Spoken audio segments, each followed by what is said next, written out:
Good afternoon, everybody. I'm going to ask you all for a little bit of help, but you have to promise not to fall asleep during the presentation. So if everyone can just close their eyes for a moment. I want you all to think about your favorite childhood meal. Maybe it's something that your mother made, maybe a grandmother or somebody else. It could have been something that was a special occasion food, or maybe it was something that you ate all the time. Do you have it in mind? If you have the right food in mind, you're probably starting to salivate at this point. Now, imagine if that food was no longer in existence. You could no longer eat that food anymore. Open your eyes. That was sort of my experience when I moved back to Ghana 5 years ago. I was born in Ghana and ate a diet full of lots of different things. And in terms of some of the dishes, there was yam, there was cocoa yam, there was plantain, there was cassava, there was millet, and sometimes there was rice. And my family left Ghana due to political instability, moved to the US, and I eventually ended up working for the United Nations doing work in humanitarian disasters. And what I realized was food had a really big convening power and brought people together. But I also saw that food could be the solution for a lot of different things. Not only natural disasters such as food insecurity and issues such as malnutrition, but I could see that if we did it right, food could actually be something that could create economies around food for the smallhold farmers that were there. So I decided to take time out, learn the rules about cooking to understand better, and then moved back to Ghana, where I came from. So when I went back, I was actually a little bit surprised. I didn't see some of the ingredients and the dishes that my mother used to prepare for me when I was growing up. What I started seeing around me was rice. There was rice everywhere. And for those of you who know a little bit about the food cultures, maybe have heard about the jollof wars that are happening in West Africa about who makes the best jollof rice. But I realized that West Africa was becoming riceified, if that is actually a word. And I started thinking about it and wondering what was the reason for it. And you're probably asking, what is the problem with rice? Well, it doesn't allow us much diversity. But the real problem for me, I realized, was that a lot of the rice that was being eaten in Ghana was coming from outside of Ghana. So last year, to the tune of 1.1 billion US dollars, that's how much money we spent on the importation of rice. So I started thinking to myself, what would it look like if we actually reinvested that money in Ghana? Whether it was for the infrastructure, whether it was for irrigation, whether it was for the processing to improve the processing of local rice. And also, what about a second crop? We know that rice takes a lot of water. So with the face of climate change coming on, what should we be eating? Started thinking about it, and actually the crop that I fell on was millet.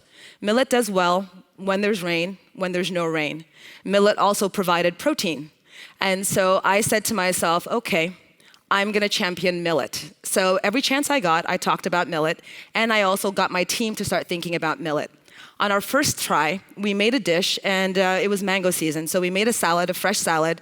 We cooked the millet, added the mango, lots of onions, garlic, and some other beautiful spices, and they brought the dish to me. I took my first bite. Second bite. Those were all the stones that were in the millet. And so I went back to my team and I said to them, hey, how did you guys prepare this dish?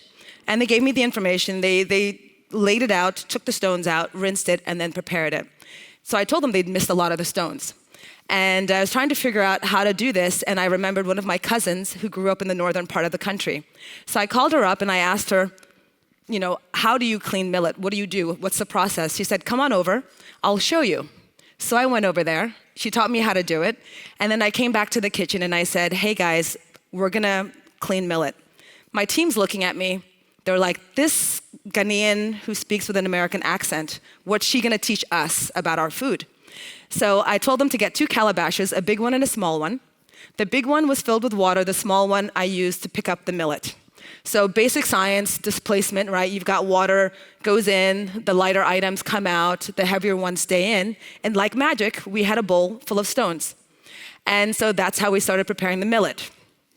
So I started to understand why my mother, living in New York still, is able to get a beautiful bag of millet at Whole Foods, and I in Ghana was not. I started looking at the issues, the bottlenecks that we had.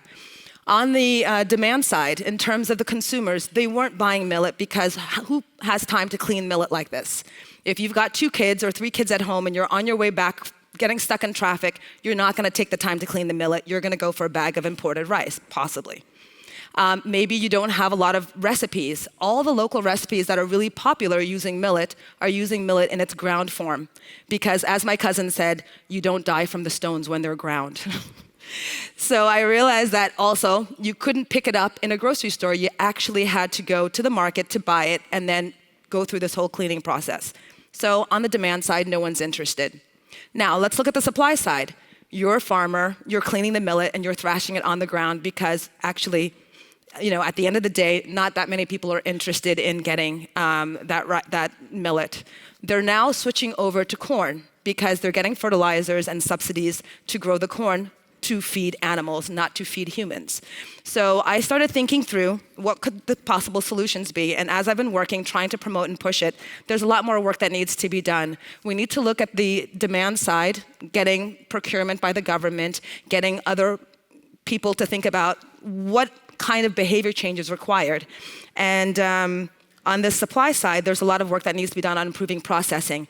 And so I see that in the quest for global food systems change, it's really important to think about where these ingredients come from and how to prevent the loss of them being used in the places where they come from, and make sure we think about going back to get it. Because for me, the solution really was from behind us. We have a principle in Ghana called Sankofa.